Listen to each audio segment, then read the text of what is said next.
these guidelines give special consideration to a group in the secondary prevention area called very high risk. It was defined by 3 large randomized controlled trials that were new since the previous guidelines that featured ezetimibe and 2 PCSK9 inhibitors. And what we learned from those trials is there could be additional benefit if, after maximally tolerated statin therapy, the LDL cholesterol was still 70 milligram per deciliter or greater, and adding ezetimibe, and if still high, then a PCSK9 inhibitor. Although we chose that sequence because ezetimibe is generic, it's easily available, and gave clear-cut results in this very high-risk group.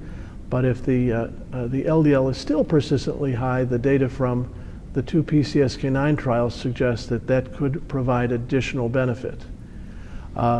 These guidelines are new because we had a cost-benefit analysis done by Dr. Mark Latke, and at mid-2018 list prices, the PCSK9 inhibitors were felt to be in secondary prevention not at the level of a good value. They were higher than the cost per quality of life assessed was higher, and so that was noted in the guidelines so doctors could have an idea about what the price consequence is for these new drugs.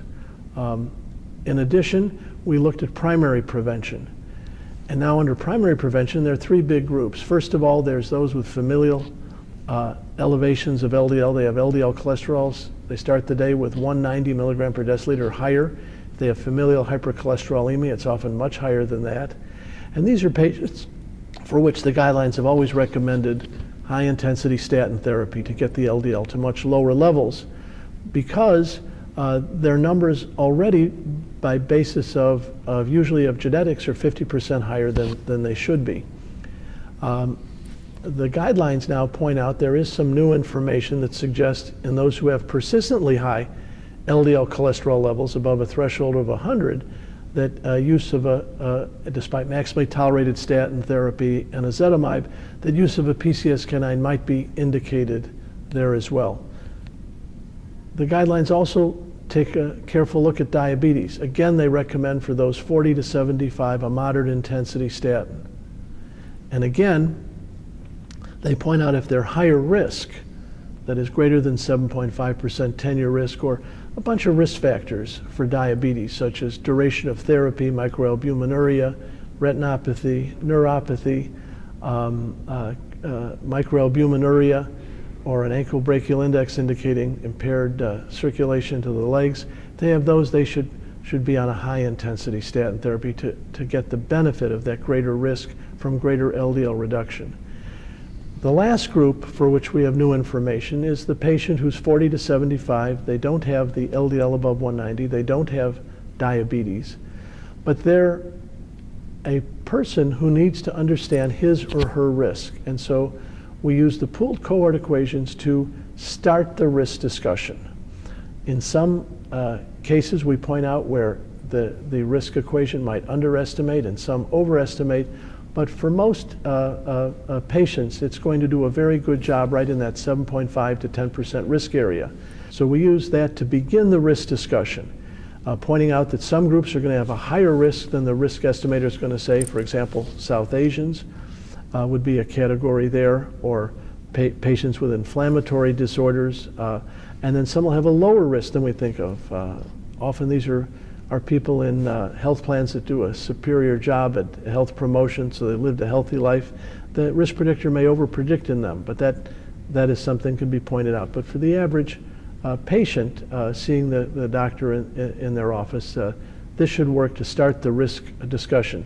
Now, there are 2 levels of risk, less than 5% and over 20%, where the risk decision is fairly straightforward. Less than 5%, they should have lifestyle. And 20% or more, they deserve a statin therapy and probably a high-intensity statin therapy to deal with their increased risk. But for those 5 to 7.5, which is the borderline, and 7.5 to 19.9, which is the which is the intermediate risk. We've got a new category called intermediate risk.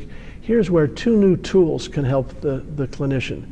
Some patients say, all right, I understand my risk is 8%, say, or 10% or 12%. Why should I take a statin? What does that mean to me, really, other than looking at these percentile decreases? Because I realize some people benefit, but some people don't. In fact, a lot of people may not. How do I personalize it? And so to personalize it, we give a whole bunch of factors, such as family history of premature heart disease, shown in several trials to make a difference.